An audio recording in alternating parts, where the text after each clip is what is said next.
সাবেক রাষ্ট্রপতি শহীদ জিয়াউর রহমান হত্যা মামলায় গ্রেপ্তার থাকা সাবেক সেনা কর্মকর্তা মোজাফফর হোসেনকে আন্তর্জাতিক অপরাধ ট্রাইব্যুনালে হাজির করা হয়েছে। সকাল 9:30টার দিকে তাকে ট্রাইব্যুনালের হাজির করার পর হাজতখানে রাখা হয়েছে। প্রসিকিউশন জানিয়েছেন দুপুর 12টার দিকে মোজাফফর হোসেনকে আদালতে তোলা হবে। তাকে মানবতা বিরোধী অপরাধের মামলায় গ্রেপ্তার দেখাতে আবেদন করেছে প্রসিকিউশন। তাকে গ্রেপ্তার দেখানোর আবেদনের পরিপ্রেক্ষিতে গত মঙ্গলবার বিচারপতি নজরুল ইসলাম চৌধুরীর নেতৃত্বাধীন আন্তর্জাতিক অপরাধ ট্রাইব্যুনাল ২ আজ তাকে আদালতে হাজির করার নির্দেশ দেন। গত ১৬ জুলাই ৪৫ বছর আত্মগোপনে থাকার পর রাজধানীর বনানীর একটি বাসা থেকে গ্রেপ্তার করা হয় মোজাফফর হোসেনকে। পরদিন ঢাকা সেনানিবাসে মিলিটারি পুলিশের কাছে তাকে হস্তান্তর করা হয়। প্রসিকিউশন জানায়, মানবতা বিরোধী অপরাধের মামলায় গ্রেপ্তার সাবেক সেনা কর্মকর্তা লেফটেন্যান্ট জেনারেল মাসুদ উদ্দিন চৌধুরীর সাথে কথোপকথনের সূত্র ধরে জুলাই হত্যাকাণ্ডে মোজাফফর হোসেনের সংশ্লিষ্টতা পাওয়া গেছে।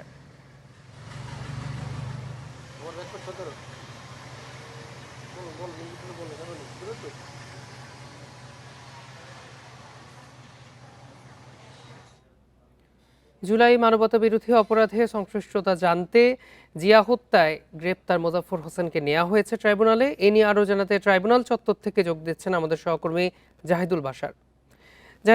মোজাফফর হোসেনকে জুলাই মানবতা বিরোধী অপরাধে সংশ্লিষ্টতা দেখিয়ে ট্রাইব্যুনালে হাজির করা হলো। এই বিষয়ে সর্বশেষ তথ্য জানাবেন আমাদের। দেখুন, 9:30টার দিকে যে মেজর মোজাফফর হোসেনকে কিন্তু এখানে আনা হয়েছে এবং তাকে আমার পাশে যেই ট্রাইব্যুনাল 1-এর যে গারদখানা বা হাজতখানা যেটি সেখানে রাখা হয়েছে আপাতত, এবং আমার পেছনে যেই সাদা ভবনটি দেখতে পাচ্ছেন এটি ট্রাইব্যুনাল 2। 12টার দিকে তাকে ট্রাইব্যুনাল 2-এ নেওয়া হবে, অর্থাৎ বিচারকরা আসবেন কিছুক্ষণের মধ্যে, আদালত বসার পরে তাকে সেখানে নেওয়া হবে। এবং যে আবেদনটি ট্রাইব্যুনালের প্রসিকিউশনের পক্ষ থেকে করা হয়েছে, যেহেতু মাসুদ উদ্দিন চৌধুরী এই ট্রাইব্যুনালে বিচারাধীন একজন আসামি, তার সাথে এবং আরও অনেকের সাথে তার সংশ্লিষ্টতা পাওয়া গেছে সেই 1/11 থেকে বিভিন্ন সময় এবং জুলাই আন্দোলনের সময় হয়েছে। সুতরাং এইখানে তার কোনো সংশ্লিষ্টতা রয়েছে কিনা সেই বিষয়টি খতিয়ে দেখতে বা সেটি যাচাই বাছাই করে জানার জন্য তাকে জিজ্ঞাসাবাদ করা প্রয়োজন, এবং সেই আবেদনের কারণেই কিন্তু আজকে আনা হয়েছে। তাকে গ্রেপ্তারি পরোয়ানাও চাওয়া হয়েছে। আজকে আদালত গ্রেপ্তারি পরোয়ানা দিবে কি দিবেন না সেই বিষয়টি আদালতের উপরে আমরা হয়তো কিছুক্ষণ পরে যখন তাকে তোলা হবে তখন জানা যাবে। দেখুন, চিফ প্রসিকিউটরের সাথে আমাদের বিভিন্ন সময় কথা হয়েছে, কিছুক্ষণ আগে এখানে যারা প্রসিকিউটররা এসছেন তাদের সাথেও কথা হয়েছে। যেহেতু মেজর মোজাফফর তিনি পলাতক ছিলেন এবং তিনি জুলাই আন্দোলনের সময় নিয়মিত এই মাসুদ উদ্দিন চৌধুরীর সাথে তার যোগাযোগ হয়েছে এবং গত কয়েক বছরে তিনি ভারতে ছিলেন, বাংলাদেশে যাতায়াত করেছেন। সুতরাং তার কোথায় কার সাথে যোগাযোগ ছিল, এবং জিয়াউর রহমান বাংলাদেশের গুরুত্বপূর্ণ হত্যা মামলা যেটি সাবেক শহীদ প্রেসিডেন্ট জিয়াউর রহমান হত্যার সাথে যেহেতু তার অভিযোগ রয়েছে, তিনি সেই মামলায় জড়িত, সেই হত্যাকাণ্ডের সাথে জড়িত। সুতরাং এটা একটি গুরুত্বপূর্ণ মামলা, সেই হিসেবে তাকে এখানে আরও বিস্তারিতভাবে জানতে চান, সেই জন্যই কিন্তু তাকে এখানে আনা হয়েছে। এইখানে একটি বিষয়, আজকে মুজাফফরের বিষয়, যেহেতু ওনাকে 16 তারিখ গ্রেপ্তার করা হয়েছে এবং ডিবি বনানীর একটি বাসা থেকে সেদিন রাত্রে তাকে গ্রেপ্তার করেছিল, এর মধ্যে বেশ কয়েকদিন পেরিয়ে গেছে, কিন্তু আজকে সবচেয়ে গুরুত্বপূর্ণ বিষয়, তাকে গ্রেপ্তারের পর এই প্রথম তার চেহারা বা সরাসরি তাকে কিন্তু দেখা গেল। ডিবি এর আগে তার কোনো ফুটেজ তারা সেখান থেকে প্রকাশ করেনি।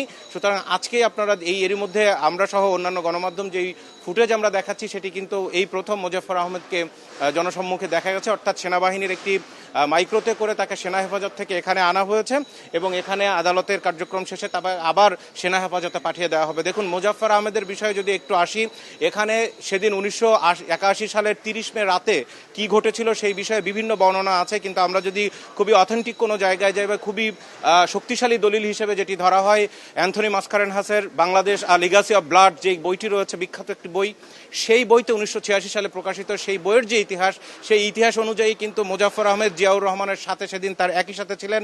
তার হত্যার আগে তিনি সেখানে ছিলেন এবং তাকে হত্যার পরে যখন জিয়াউর রহমানের যে কক্ষে তিনি ছিলেন চট্টগ্রাম সার্কিট হাউসে, সেই কক্ষে তাকে তার বেড সহ বিভিন্ন কিছু সার্চ করার সময় মেজর মোজাফফর সেখানে ছিলেন। আরেকটি বর্ণনায় যেটি আসছে যে মোজাফফর নিজেই তিনি জিয়াউর রহমানকে গুলি করেছিলেন এবং গুলির পরে মেজর জেনারেল মঞ্জুরকে যে বার্তাটি তিনি প্রথম ছিলেন যে the president has been killed. সুতরাং এই বিভিন্ন বর্ণনা কিন্তু তার এই মোজাফফরের বিরুদ্ধে রয়েছে ঐতিহাসিকভাবে।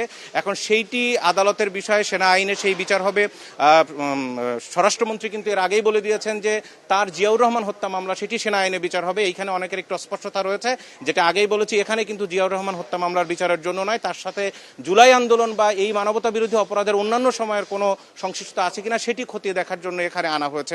আরেকটি বিষয় দেখুন, মেজর মোজাফফরের যে বিষয়টি আরো কিছু বিষয় সামনে এসছে, যে মেজর মোজাফফর তিনি যেহেতু দীর্ঘদিন পলাতক ছিলেন, তার সেই সময় কোর্ট মার্শাল হয়েছিল কিনা। দেখেন, এইখানে গুরুত্বপূর্ণ এই বিভিন্ন দলিল থেকে যেটি জানা যাচ্ছে যে জিয়াউর রহমান হত্যার পরে সামরিক আদালতে কিন্তু 18 জনের বিচার করা হয়েছিল, সেখানে 13 জনের মৃত্যুদণ্ড দেওয়া হয়েছিল এবং তার ভিতরে আরো কয়েকজনকে বিভিন্ন মেয়াদে সাজা দেওয়া হয়।